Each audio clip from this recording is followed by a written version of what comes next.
Assalamualaikum warahmatullahi wabarakatuh. Pemirsa Sultan TV, senang sekali saya dari Odeng hari ini hadir kembali menyapa Anda dalam bincang hari ini spesial Good Ramadan, Ramadan di hati. Tidak terasa rasanya 4 hari lagi kita akan segera berjumpa dengan Lebaran, Hari Raya Idul Fitri. Tentu saja momen Hari Raya Idul Fitri ini tidak hanya menyimpan kebahagiaan, tapi bisa menyimpan kecemasan, menyimpan kegelisahan. Bagaimana caranya kita bisa berkumpul dengan keluarga, bisa memberikan THR, bisa membahagiakan semua keluarga. Jadi rasanya Lebaran bukan menjadi sebuah kebahagiaan, tapi menjadi tekanan untuk pikiran dan hati kita. Lalu gimana sih sebenarnya kita harus menyikapi itu, dan kira-kira ada nggak sih cara untuk kita menetralisir perasaan-perasaan yang kurang baik supaya Lebaran kita nanti bisa lebih bahagia. Hari ini kita akan bahas bersama narasumber kita, menata pikiran menemukan ketenangan di bulan Ramadan ya. Telah hadir di studio Sultan TV ada Teh Tita dan juga Kak Esi. Halo, apa kabar? Boleh dipakai mikrofonnya Teteh dan juga Kakak. Apa kabar Teh Tita? Alhamdulillah baik. Ini panggilnya apa ya? AAIU. Panggil Dery juga Oh boleh. iya Kak Dery. Seneng banget ini Teh Tita, kita udah lama nggak ketemu dan hari ini kita dipertemukan di acara yang begitu luar biasa. Kita akan bagikan banyak sekali informasi untuk masyarakat mengenai mental health ya. Nah, Jadi sebenarnya udah berapa lama nih Teh Tita join di program mental health seperti ini? iya. Sebelumnya kan ini kenapa kita manajemen itu ngurusin jadinya ya, ngurusin tentang mental health gitu. Sumber utamanya dari KSI ini. Baik. Gitu. Jadi ceritanya KSI ini berasal dari luka.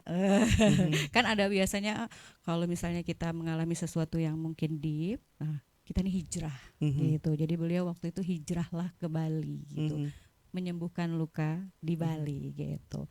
Terus ada yang dia pelajari di sana, terus tiba-tiba call saya, Teh, aku boleh nggak sih gabung di Tita Manajemen gitu kan? Terus aku tanya, Teteh tujuannya apa gabung di manajemen aku? Aku pengen bantu orang. Wah, luar Gitu. biasa. Iya. Nah, tadi itu kebermanfaatan. Jadi konsep kebermanfaatan itu saya pakai sekali ya, Aderi ya. Jadi dalam usaha pun gitu. Untung tuh nomor 27. Yang penting kita bisa memberikan manfaat untuk orang lain. Betul. Kalau ini gitu. saya percaya karena udah sering komunikasi dan berkolaborasi dengan Teh Tita ya. Iya. Jadi udah tahu banget gitu. Jadi kalau misalkan ada yang bilang, oh Teh Tita itu hanya mengandalkan keuntungan, enggak. Ya itu pasti yang belum pernah komunikasi ya.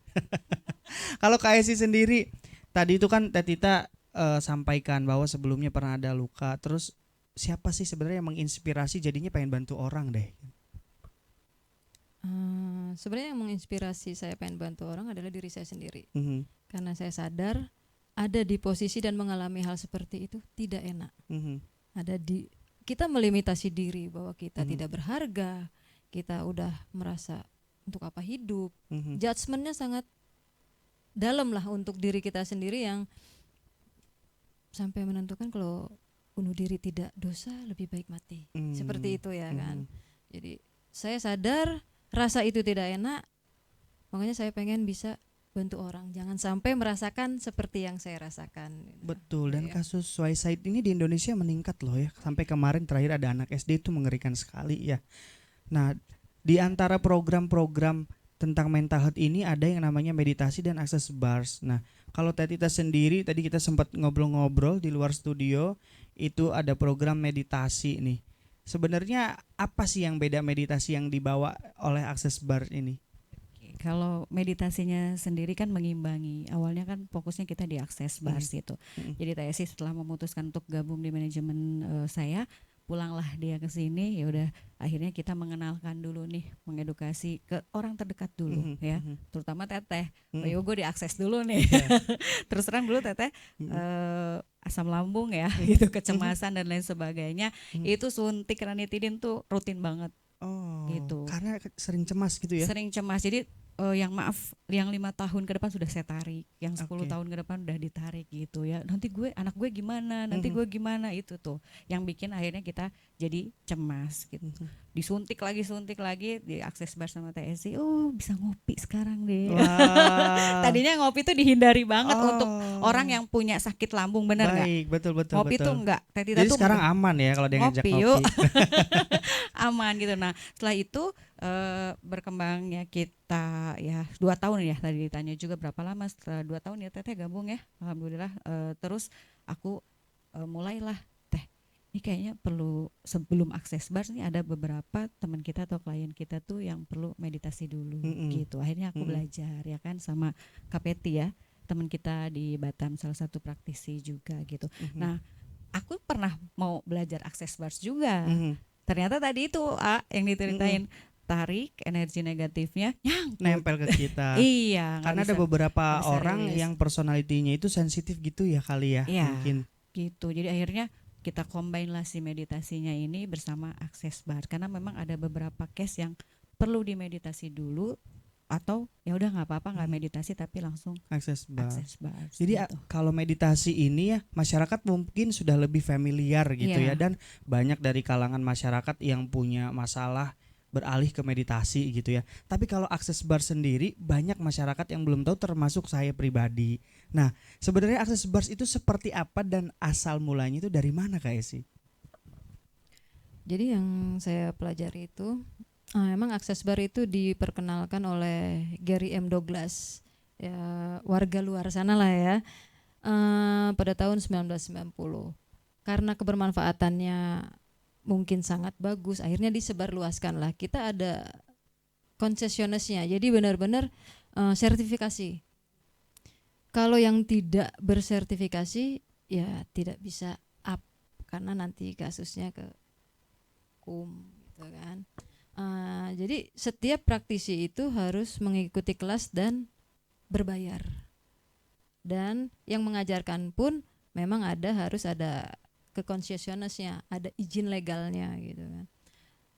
Akses bar itu kan metode menyembuhkan mental dengan menyentuh 32 titik di kepala, termasuk 7 cakra di dalamnya, untuk ya terbuka untuk melepaskan energi yang tersumbat sehingga menimbulkan tumbuhnya kesadaran gitu kan. Apa sih lukanya? Ya, kita kan dari dalam kandungan yaitu luka apa yang dirasakan orang tua, energi yang setelah beranjak dewasa, saya ketemu aja kan bertukar energi gitu kan. Makanya tadi saya kerasa apa tuh migrain gitu kan. Betul. Jadi langsung connect ya. Connect. Itu kalau praktisi yang udah terlatih begitu ya. Iya. Itu kerasa seperti itu. Jadi untuk melepaskan energi-energi yang tersumbat supaya tumbuhnya kesadaran. Kesadaran itu macam-macam, reaksi tubuh beda-beda gitu kan. Jadi seperti itu akses bar. Simple tapi it's work gitu loh. Wah, jadi hanya mengandalkan energi kita disentuh gitu ya. Disentuh. Jadi kayak judul lagu ya, kayak Ari Lasso kan penuh, sentuhlah dia tepat di hatinya kan. Tapi ternyata betul ya, lagu itu betul loh. Nah, kalau Teh Tita sendiri kan sudah pernah mengalami akses bar, meditasi apalagi gitu. Tadi selain perubahan bisa ngopi, apalagi perubahan besar yang dialami? Kalau secara personal ya gitu, Teh Tita tuh cenderung tadi itu, karena saya tipikal orang thinking, banyak mikir apa-apa gitu ya. Jadi sekarang hari ini kita selesaikan, nanti malam tutup, pagi kita minta sama Tuhan, selesaikan lagi gitu. Jadi nggak usah mikirin yang 5 hari 3 hari ke depan, Kak Dery. Hari ini aja udah, apa urusan hari ini udah beresin gitu. Nanti kita tidur dengan nyenyak ya kan, pagi kita minta lagi sama Allah yang terbaik gitu. Nah, saya juga sebenarnya mirip dengan Teh Tita nih. Seminggu ke depan mau ada event, bulan depan mau ada event, gimana ya biar sukses. Jadi mikir keras banget tuh. Kalau itu kan terstruktur ya, Iya. udah ini mah yang Yang masih abstrak kekhawatiran gitu ya. kekhawatiran yang abstrak gitu. Tapi seringnya yang abstrak kok sebenarnya. Kayak gue nanti gimana ya gitu, padahal belum kelihatan apa-apa gitu. Jadi hanya khawatir dan takut aja sebenarnya. Jadi apakah itu juga bisa dibantu melalui akses bar tadi Kak Esi? Sangat bisa sekali. Tapi ada pengalaman yang unik gak sih, atau mungkin ada klien yang luar biasa gitu ya, pengalamannya apa tuh kira-kira? Kalau pengalaman kebetulan kan klien-klien ini kan karena dari manajemen kan berarti ke kita dulu ya, ke Teh Tita. Jadi kadang KS ini nggak tahu klien ini siapa gitu, terus latar belakangnya apa. Jadi dia cuma datang ya udah akses bar selesai. Karena akses bar itu tidak ada komunikasi. Baik. Oh jadi nggak perlu ngomong. Nggak perlu ngomong. Aderi punya masalah ini itu nggak usah. Gitu. Jadi nggak perlu bercerita apapun. Jadi saya pengen bahagia gitu aja bisa gitu ya. Iya gitu. Kadang ada orang memang yang enggan bercerita gitu ya, tapi dia pengen sembuh gitu. Kan biasanya kalau ke psikolog atau psikiater kan butuh keterangan tuh. Berarti kalau di sini nggak perlu? Nggak perlu. Datang ya udah aku mau diakses bars. Yang penting tadi tubuhnya mengizinkan ya Teh ya. Tubuhnya mengizinkan untuk diakses bars. Nah, akseslah sama KSI gitu. Nah, pernah ada klien kita tiba-tiba dia telepon kan. Teh maaf sih, tolong tanyakan sama ibu yang tadi dia pernah nendang orang nggak? Oke. Gitu. Itu Teh Tita langsung yang dalam pikiran Teh Tita. Sekarang yang dalam pikiran Aderi apa? Ketika dia pernah nendang orang, berarti orang itu sakit hati. Betul. Ya kan? Ada problem. Yang kepikiran Teh Tita juga gitu. Wah, orangnya sakit hati nih karena ditendang gitu kan. Ternyata enggak. Kenapa tuh kira? Aku tanya kan, Ibu maaf, Ibu pernah nendang orang enggak pakai kaki kanan ya? Kalau pakai kaki kanan Ibu. Oh pernah Teh, waktu SD. Tapi aku udah minta maaf kok. Nah, jadi yang tadi aku perkirakan salah berarti. Nah, aku kasih tahu pernah Teh, tapi waktu SD gitu. Kasih bilang, tolong dong dia minta maaf sama kakinya. Gitu. Pikiran aku yang memang baru kenal akses bars, nih orang nendang, terus orangnya sakit hati, akhirnya luka, bener nggak? Ternyata dia zolim sama badannya, terutama sama kakinya. Kaki ini luka loh. Jadi dia sangat menyesali tubuhnya sendiri ya artinya. Karena dia dipakai untuk yang tidak baik. Aduh aku jadi takut. Habis ini walaupun aku nggak ngomong ya, tapi banyak menyakiti tubuh sendiri nih ya. Nah kita nggak boleh berhenti menyakiti diri sendiri. Zolim hak kita untuk maaf tidur ya kan. Terus juga misalnya ya tadi pakai tangan ini melakukan menyakiti orang lain dan lain sebagainya seperti jadi, itu. Ini keren banget ya. Jadi memang agama juga kan mengajarkan gitu ya, tubuh kita harus melakukan yang baik-baik ya. Udah gitu saya juga pernah dengar ada afirmasi positif, selalu minta maaf sama diri sendiri gitu. Minta maaf dan berterima kasih. Betul. Dan ternyata ini ada juga nih sekarang ilmunya keren banget nih. Iya, itu dilakukan di meditasi detox. Oh, baik. Jadi yang pertama kita meminta maaf karena memang mungkin lalai sama mata, sama telinga, sama hidung, pokoknya semua anggota tubuh kita. Yang kedua kita berterima kasih. Terima kasih ya sudah menemani saya sejauh ini. Kak Dari terima kasih ya sama tangannya sudah pegang mic mencari nafkah gitu. Betul, ya. Pernah nggak melakukan itu? Jarang. Gitu. Jarang sekali. Nah itu bagus banget itu. Wah ini jadi insight baru nih. Terus yang menarik lagi tuh kan tadi dari versi Teh Tita yang sudah mengalami juga ya. Kalau dari KSI nih, akses bar tuh sebenarnya baiknya nih ya untuk ukuran yang punya kecemasan ya standar lah ya. Berapa kali kita harus proses di akses bar? Kalau dalam akses bar sendiri setiap sesi itu sekitar 30 sampai 1 jam. Setiap sesi untuk swabnya. Masalah repeatnya kan itu tergantung tubuhnya sendiri yang meminta. Oh, jadi memang nanti ada dorongan sendiri dari dalam tubuh. Itu tergantung tubuhnya sendiri yang meminta. Tapi di kita jarang ya yang 2 kali, sekali selesai gitu. Rilis. Yang penting ikutin treatmentnya. Nanti kita kasih treatmentnya setelah itu seperti apa gitu kan. Tapi ada nggak sih yang agak ngeyel di tubuhnya gitu, harus beberapa kali gitu? Ngeyel. Kalau 2 kali itu kitanya bilang nanti harus 1 kali lagi ya gitu. Jadi ada message. Ya kalau mungkin ini tingkatannya parah lah gitu kan. Kayaknya sekali lagi deh. Masalah waktunya tanya tubuhnya gitu. Oh waktunya gimana dia menghubungi kita? Berarti tubuh dia udah. Tanya tubuhnya sendiri. Oke. Karena kita selalu membiasakan apapun itu tanya tubuh karena tubuh tidak pernah berbohong.